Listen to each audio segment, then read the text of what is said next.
Okay, this is the second half of chapter review. It's ready for taking a test on statistics. So I want to go back over some displays. Didn't have time to do it in the last video.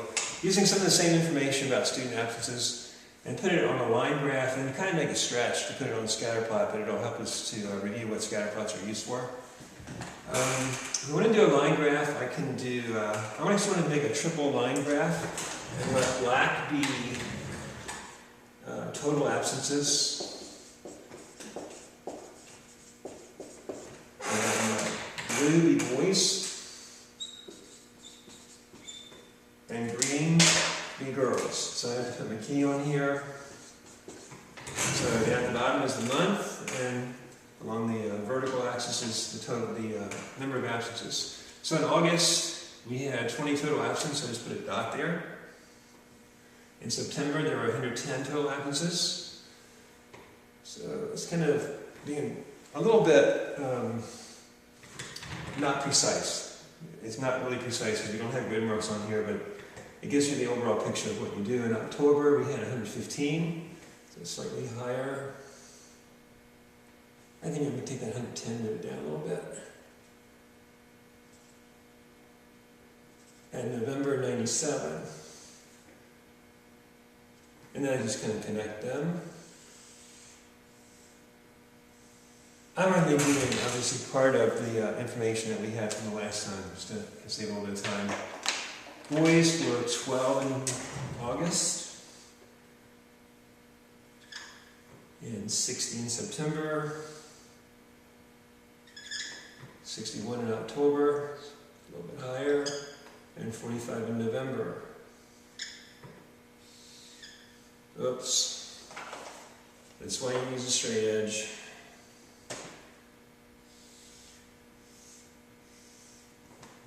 Girls, 8, 50, 54, and 52.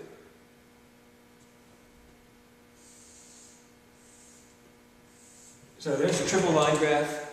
One of the things that will help you know if a line graph is appropriate is if you're showing a change over a period of time. So this is perfect data to fit the idea of a line graph.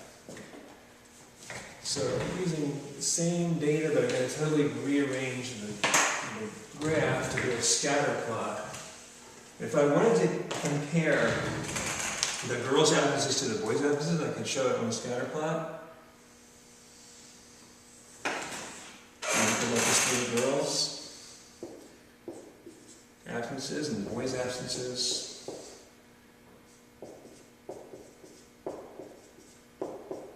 And I'm going to have to go up to 60 here. So I could have spaced it out a little bit more, maybe.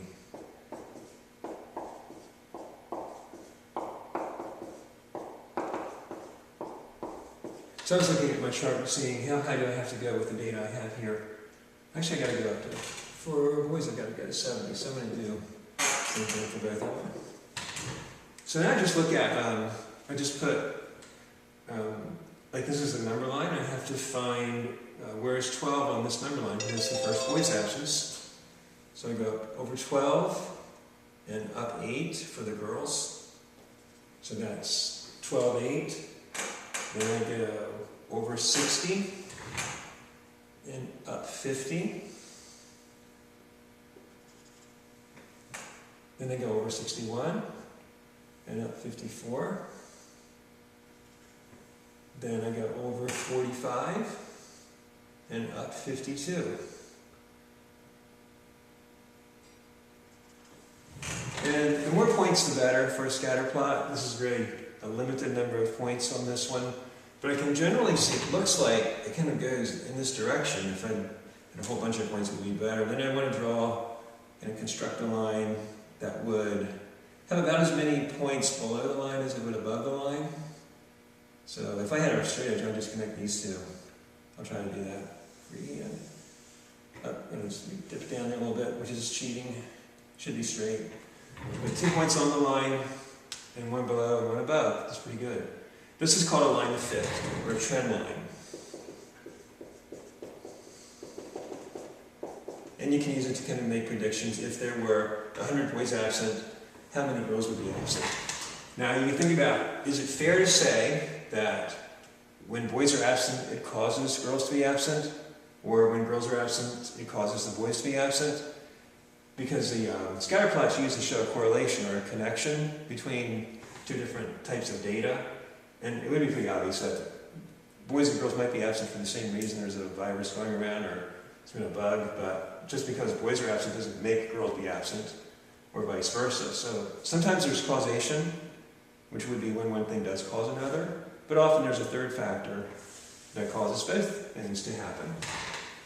Suppose you, and this is also called a pot, when you see that one goes up and the other goes up, that's a positive correlation. And it looks like this, like going uphill. So there's a connection, and one increases, the other increases. If we had something that went like this, which that's a negative correlation. It could be maybe you are bird watching and you see a flock of geese, and you can count roughly there's 70 geese. But as time goes by and they begin to disappear on the horizon, you can see fewer and fewer geese. So there's a negative correlation between the number of geese that you can see and the number of seconds or minutes that pass by. And sometimes there's just no correlation between things at all. They're just all over the place because they're not connected. Like you can have dots all over. And the example that I gave in class one time is that if you thought, according to a day of the week, so you'd have Monday, Tuesday, Wednesday, Thursday, Friday, students tended to wear a certain color, and you were charting the colors, like it could be red, blue, green, and you think maybe you had a theory that people started wearing more blue toward the end of the week, so you expect to see the number of blues going up, but they probably wouldn't, because there's really not a correlation between what people wear certain colors, unless it's Spirit Week or something, and then you see a lot of green on Friday. That's probably not the greatest example, but there are things that don't have any connection at all, and that would show up on a scatter plot. Okay, so that's line graphs and scatter plots. We're going to move on to surveys now, and page 68 is a great page for you to study in the Prealgebra book. There's vocabulary on that page, words are in boldface, so study from that page. I'm going to put up some of these words now.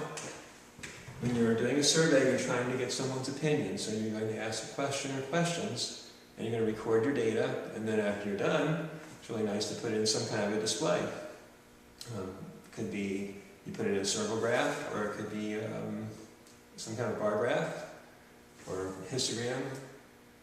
The kinds of things we study. That's kind of the point, that you want to present your findings.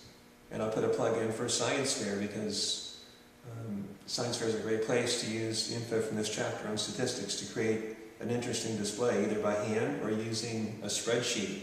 But if you're doing a survey, you're going to ask people questions. You're trying to get the opinion of a group of people, and that group of people is the population.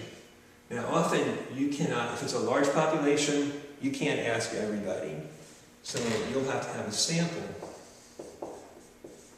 that would be like a smaller set. For instance, if you wanted to ask the opinion of middle schoolers and high schoolers if they thought school uniforms would be a good idea or a bad idea, your population would be middle school and high school. And you could actually, at a school our size, you could ask everybody if you wanted to. But let's just imagine that's not possible for some reason. So you need to get a sample, and you need to have that sample be representative of everybody's opinion. So you probably, for example, wouldn't ask just the boys, or just the girls, or just the people that were on an athletic team, or just the people that were in band. But you have to kind of get a mix. So you need a representative sample, and you also need to pick them randomly. That means there's some kind of a method that you pick that would choose people by chance, not just by hand picking that, well, that person is probably, I mean, if you're a person who's in favor of uniforms, and you wouldn't have a very valid survey if you just asked all your friends that you already knew were in favor of uniforms. So your sample has to be random.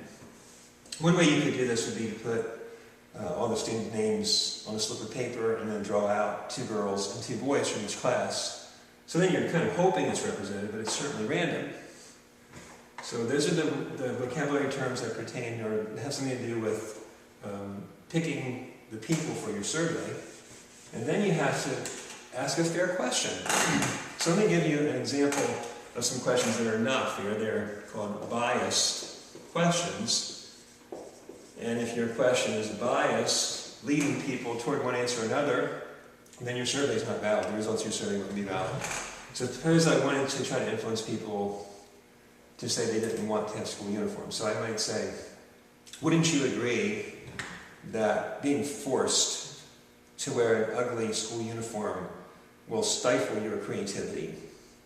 Well, most people would probably say, well, yeah, I think that's probably going to happen. So I'll say, yeah, I'm opposed to school uniforms.